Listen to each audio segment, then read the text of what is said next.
अस्सलाम वालेकुम नाज़रीन, एक नई वीडियो के साथ मैं हूं आपका मेज़बान रज़ा अब्बास। पाकिस्तान में मज़हब का नाम लगाकर किसी की जान ले लेना कोई अब अजीब वाक़या नहीं रहा, कोई गैर मामूली वाक़या नहीं रहा, बल्कि अब ये मामूल का हिस्सा बन चुका है। बल्कि अब तो ये एक रिवायत बन चुकी है कि अगर आपने किसी की ज़मीन हथियानी है या किसी का मकान छीनना है या किसी भी वजह से कोई ज़ाती रंजिश की बिना के ऊपर ही अगर किसी को मार देना है, कत्ल कर देना है और आप ये चाहते हैं कि ये तमाम काम भी हो जाएँ और आपके ऊपर कोई केस भी ना बने और आप लोगों की नज़र में हीरो भी बन जाए, तो ये बड़ा आसान है कि आप मज़हब का नाम लेकर ये सारी चीज़ें आप कर सकते हैं। मज़हब भी वो दीन इस्लाम जो सलामती, मोहब्बत और अमन और रवादारी का दर्स देता हुआ आया है, जिसकी बुनियादें ही इसी चीज़ से भरी हुई हैं, जिसके असलाफ़ का दर्स ही यही है कि ख़ुद पत्थर खाकर भी दुआएँ देते रहे हैं। मगर उनके जो पैरोकार जो कि अब बन चुके हैं, वो इस चीज़ के ऊपर बड़ा फ़ख्र महसूस करते हैं कि अगर आप किसी की जान ले लेते हैं और ज़ाती रंजिश की बिना के ऊपर मज़हब का नाम लेकर ये तमाम चीज़ें करना, वो उन्होंने ख़ुद को ही फ़तवा जारी किया हुआ है कि ये तमाम जो चीज़ें हैं मज़हब के नाम के ऊपर अगर कर ली जाएँ तो वो हलाल हो जाती हैं, दीन उसकी गुंजाइश निकाल देता है। लाहौर का वाक़या हो या इससे पहले के मुतादिद वाक़े हों, श्रीलंका का वो मैनेजर जिसे सियालकोट में मार दिया गया हो, या फिर मिसाल मलिक हो, या इस जैसे दीगर बहुत सारे केसेस जिसमें चर्चेस जला दिए जाए हैं।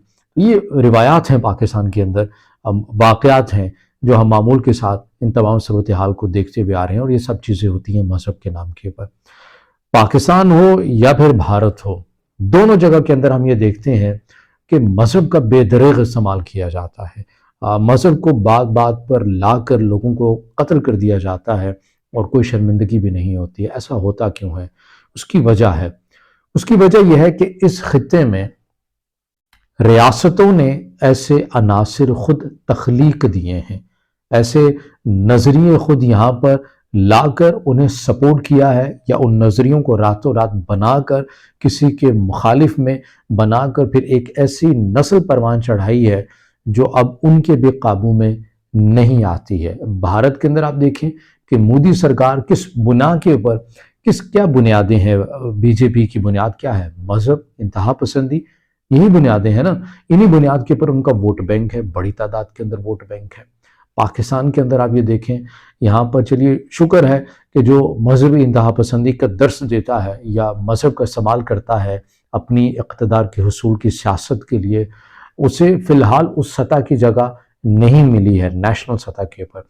लेकिन क्या इस चीज़ से इनकार कर दिया जाए कि मज़हब का नाम लेकर जो अपनी सियासत करते हैं, इक़्तिदार के हुसूल के लिए सियासतें करते हैं, क्या वो तबक़ा, क्या वो नज़रिया, क्या वो जमातें पाकिस्तान में वजूद नहीं रखती हैं? बिल्कुल रखती हैं।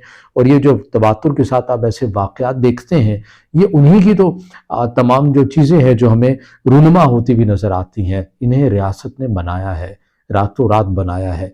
किसी के मुखालिफ, किसी की दुश्मनी में इनके नज़रिए को माली मदद भी दी है, नज़रियाती तौर के ऊपर भी मदद दी है।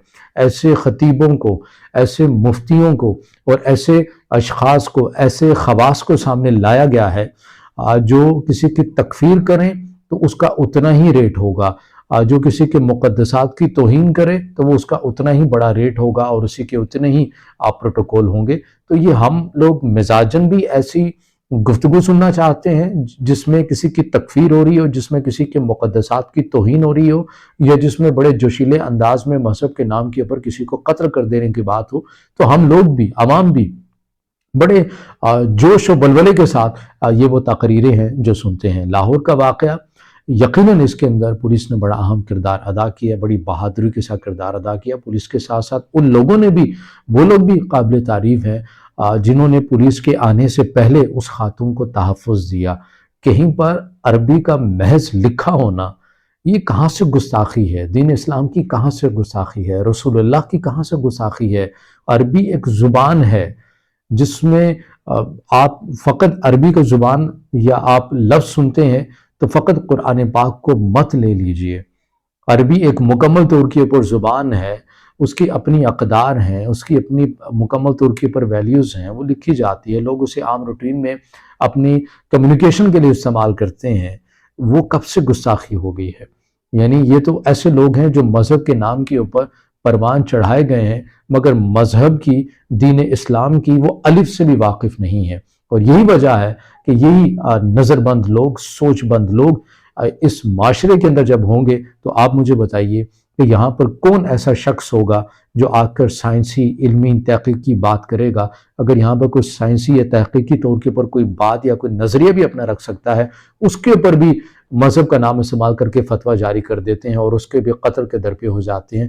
تو آپ نے ایک ایسا ملک بنایا ہے، لوگ یہ کہتے ہیں نا تمام چیزوں کا سوال کس سے پوچھیں؟ آپ پوچھیں ریاست سے، آپ پوچھیں خود سے، کہ آپ کو خود ایسی جوشیلے انداز میں تقریر کرنے والے مفتی ذاکر خطیب بڑے پسند آتے ہیں، آپ مزاجن ہی ایسے ہیں کہ آپ کو تکفیر پسند آتی ہے۔ آپ ریاست سے پوچھیں کہ جنہوں نے ان کی مالی مدد کر کے، ان کو نظریاتی طور کے اوپر آمہنگ کر کے، اتنا مضبوط کر کے مالی لحاظ سے بھی اس سطح کے اوپر پہنچا دیا ہے کہ یہ اب قابل گرفت ہی نہیں ہے، ریاست بھی اب ان کے اوپر ہاتھ ڈالتے ہوئے ڈر محسوس کرتی ہے۔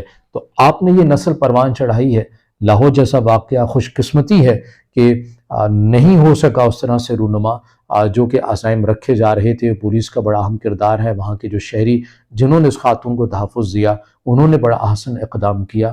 خدا را اپنے ملک کو یہ سرزمین رہنے دیں کہ یہاں پر سانس لینے کی، کھل کر سوال کرنے کی ایک فضا بن سکے۔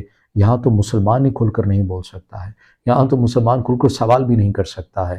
یہ آپ اس کو کہتے ہیں ریاست اسلام کے، یہ ریاست جو ہے اسلام کے نام کے اوپر اگر بنی ہے تو اسلام کے تو کھل کر بات بھی نہیں ہو سکتی ہے، اسلام کی تو کھل کر اسلام کے حوالے سے کوئی سوال بھی نہیں کیا جا سکتا۔ لوگ ڈرتے ہیں، ڈر محسوس کرتے ہیں کہ کہیں ایسا نہ ہو کہ میرے سوال کو گستاخی قرار دے کر مجھے قتل کر دیا جائے اور یہ سب کچھ ہو مذہب کے نام پر۔